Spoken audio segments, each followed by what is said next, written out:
पति घरमा नभएको समयमा वा परदेशमा भएको समयमा स्त्री मान्छेहरूलाई हाम्रो शास्त्रमा चुडेलनी भएर घरमा बस्नु भन्ने आदेश दिएको छ। अब चुडेलनी भनेर ठ्याक्कै चुडेलनी होइन, तर हेर्दा चुडेलनी जस्तै, चुडेलनी भनेको किचकन्ने जस्तै भएर बस्नु भनेर शास्त्रमा आदेश दिएको छ। शास्त्रमा के भनिएको छ भन्दाखेरि पति घरमा नभएको समयमा वा परदेशमा भएको समयमा श्रृङ्गार रहित भएर बस्नु, मेकअप लिपस्टिक आदि केही पनि नगर्नु, आँखामा गाजल पनि नलाउनु, झुत्रे झात्रे कपडा लगाएर बस्नु, कपाल पनि नकोर्नु, अझ खाटमा पनि नसुत्नु, भुइँमा सुकुल बिछ्याएर सुत्नु, खान पनि एक छाक खानु भनेर शास्त्रमा आदेश दिएको छ। यो सबै किन भन्दा ताकि परपुरुष देखेर भागुन डराउन् भनेर। हाम्रो शास्त्रमा बडा गहिरो तरिकाले स्त्रीहरूको सतीत्व रक्षा गर्ने उपाय बताइएको छ। तर अब अहिले समाज यति छाडा छ, विशेष गरी स्त्री मान्छेहरू यति छाडा बनाइएका छन् आधुनिकता स्वतन्त्रताको नाममा।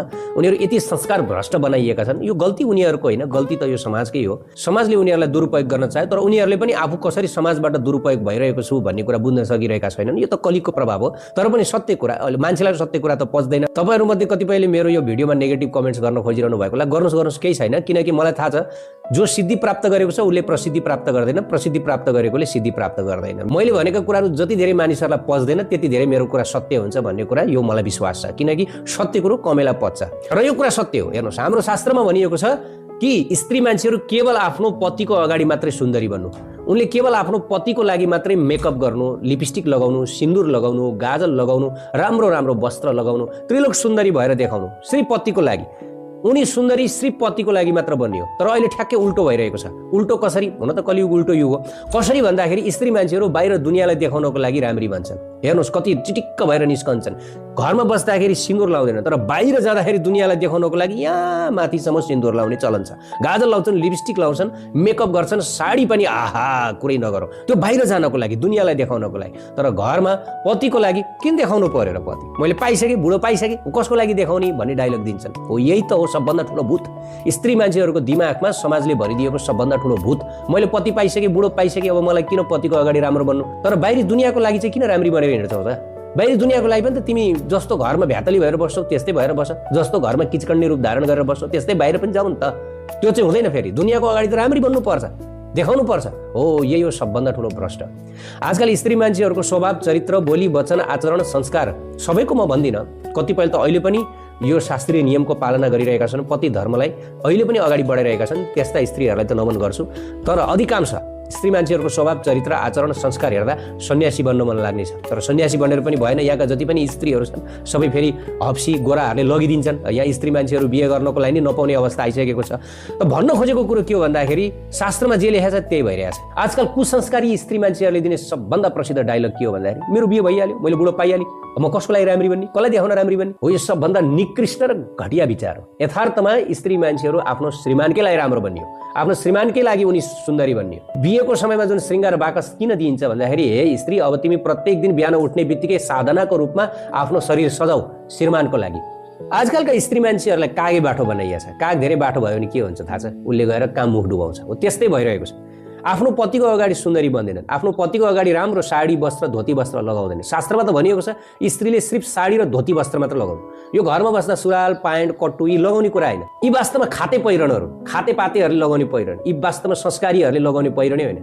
यही त हो स्त्री मान्छेहरूको लागि तपस्या।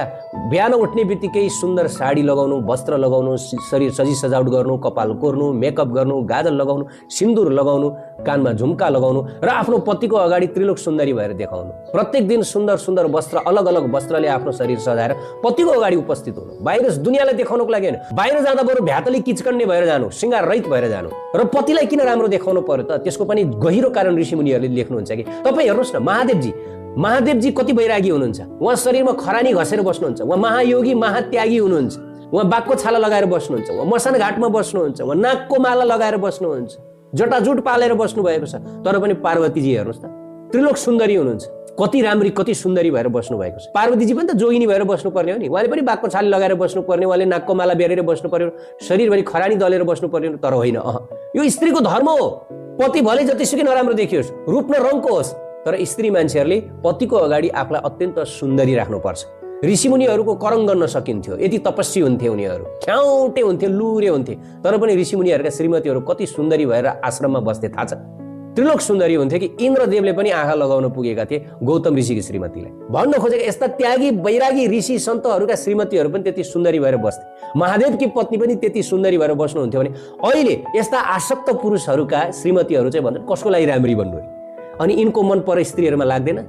अनि भोलि मेरो श्रीमानले अरू केटीहरूलाई हेऱ्यो मलाई धोका दियो भनेर यिनीहरूले भन्न मिल्छ?